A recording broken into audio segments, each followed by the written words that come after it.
Nani anayepaswa kuruhusu mauti juu ya maisha ya wanadamu?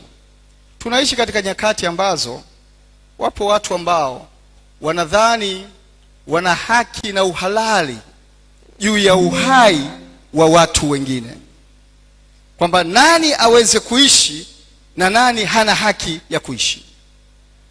Matendo tunashuhudia sasa katika jamii yetu ya Watanzania yanayoshuhudia wazi kwamba wapo wanadamu ambao wamepora mamlaka ya Mungu. Wamepora mamlaka ya Mungu, kwa sababu mwenye kutupa uhai ni Mungu na mwenye mamlaka ya kuondoa uhai wa mwanadamu ni Mungu mwenyewe. Unawezaje kuvuna katika mti ambao hukupanda?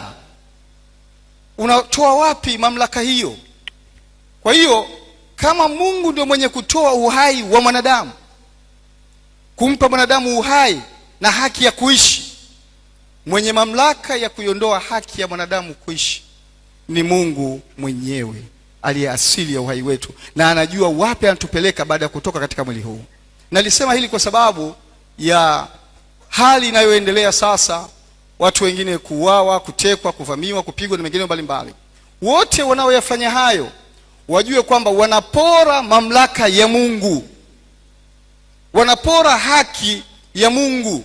Hata kama kifo kipo, lakini nani mwenye kuruhusu kifo? Nani mwenye mamlaka juu ya kifo? Mungu mwenyewe. Mwache aruhusu atakavyoruhusu.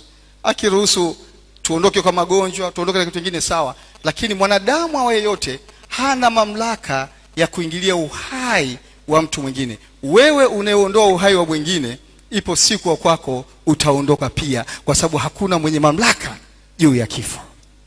Kwa pointi yangu ya kwanza ni kwamba tufahamu kwamba kifo kipo na hakuna mwanadamu aliye nje ya kuweza kuwa na mamlaka zaidi ya mamlaka ya kifo.